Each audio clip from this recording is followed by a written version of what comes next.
Chinese cooking is a vast and beautiful thing, but today, my friends, is not about any of that. Today is about the legendary American Chinese takeout.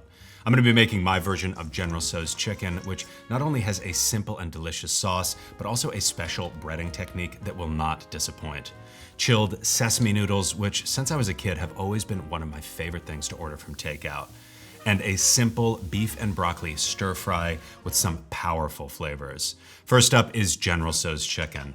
Add 20 grams of garlic and 40 grams of sliced ginger to a blender, along with 100 grams of soy sauce, 5 grams of roasted sesame oil, 10 grams of cane sugar, 100 grams of sweet soy sauce, 40 grams of rice vinegar, 6 grams of Gochugaru mild chili, and optionally 1 gram of Szechuan chili for some heat. This recipe is not too spicy, but feel free to leave out any Szechuan chili if you don't like the heat. I took 4 boneless, skinless chicken thighs and cut them into nugs. This breading is a technique I developed for a popcorn chicken short I made a few months back, and it has quickly become my favorite fried chicken breading. I combined 100 grams of cornstarch with 4 egg whites, 40 grams of sesame seeds, 20 grams of sugar, and 3 grams of Szechuan chili. Whisk this up, and this breading is like a southern fried chicken technique, but with different ingredients. So fill up a bowl with rice flour and season the chicken thighs with salt, then coat them in the rice flour and shake off the excess. Toss them into the egg white mixture and then back into the flour. I like to deep fry in peanut oil. And for this chicken, you can start it anywhere between 375 and 400 degrees because the oil is gonna cool down once you add the chicken in.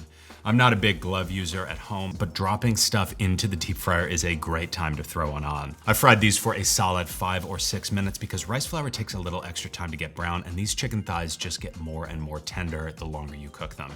Once they're a nice golden brown, scoop them out with a slotted spoon or spider and put them into a bowl lined with plenty of paper towels. Season them lightly with kosher salt, pull the paper towels out, coat them with plenty of sauce and plenty of toasted sesame seeds. Not only is this chicken saucy and delicious, but this breading recipe will not disappoint. And you can mix up the sauces you use with these. I top these with some scallions for a little fresh bite. Next up is my version of the classic beef and broccoli. This one is a simple stir fry, which is as easy as slicing up a steak. I used a strip steak, but because it's gonna be cut thin, literally anything will work. You can also use those frozen shaved steaks. I took a bundle of baby broccoli, trimmed the very end off, and cut it into thirds. The sauce we're gonna make in just a minute is a flavor bomb, but a huge amount of flavor will come from the classic combination of garlic and ginger. So I chopped up a few cloves of garlic and a nice finger of peeled ginger. I like to mince these up nice and fine so they've got a lot of surface area for the heat to touch, but if practicing knife skills is not high on your list, you can feel free to toss everything into the food processor.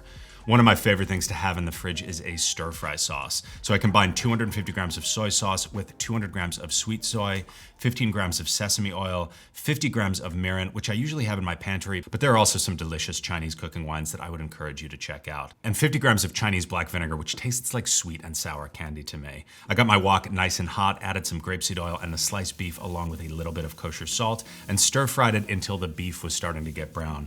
Unfortunately, my gas can ran out, so I didn't quite bring the smoke on this one. Then add the broccoli to stir fry for a minute and add the garlic and ginger. As soon as you get the aroma, which may be right away if your wok is super hot, add plenty of the stir fry sauce and a massive handful of Thai basil leaves. If you've watched the channel before, you've heard me sing the praises of this variety of basil. It is delicious, and it also lasts a lot longer in your fridge than the Mediterranean basils. That said, any basil will work. I turn the heat off right away and let the residual pan heat slightly reduce this down and meld all the flavors. This is a simple, punchy stir fry that I cannot recommend enough. Before I make the sesame noodles, I quickly steamed up some Thai jasmine rice. I don't rinse my rice, so I added 1 cup of it to a cold pan with 1 cup plus about a tablespoon of cold water. Add a pinch of salt and a few drops of grapeseed oil, but don't stir it. Throw the lid on, turn your burner on to high, and once the rice is boiling hard and the lid of your pan is hot, turn the heat down to the lowest setting it can go, where it still stays on if you lightly blow on the burner. Feel free to use a rice cooker or whatever technique you like, but I think this 1-to-1 jasmine rice to water method will surprise you how delicious it turns out. I steamed it for about 12 minutes. These sesame noodles are delicious. I added a few cloves of sliced garlic to a cold pan with 15 grams of grapeseed oil, and I lightly toasted the garlic over medium heat. Then I added 200 grams or a whole jar of roasted sesame paste. Tahini is easier to find, and it is the same product, but the sesame seeds are not roasted before they're turned into a paste, so the flavors are gonna be a little bit more mild. That said, it is a delicious option, and tahini paste is much easier to source. So if you go with it, I would add some roasted sesame oil to the recipe. Then I added 40 grams of rice vinegar, 30 grams of soy sauce, 5 grams of salt, 30 grams of honey, and 300 milliliters of water. As the recipe progresses, you may find the sauce seizing up and getting too thick. When that happens, just add a few splashes of water. I used these shanqi noodles, but lo mein or really any wheat noodle should work. The package instructions on these things were fascinating, and I'd be curious if any of you guys have any insight into why one might want to cook noodles like this, but I went with lightly salted water and boiled a pound of them hard for about 4 minutes until they were just tender. Then I drained them and combined them with the sauce and a whole bunch of toasted sesame seeds. Personally, I am a cold sesame noodle guy, so I let them chill for a few hours in my fridge. But anyway, that's all for me on this one. Thank you for watching, and I will see you soon.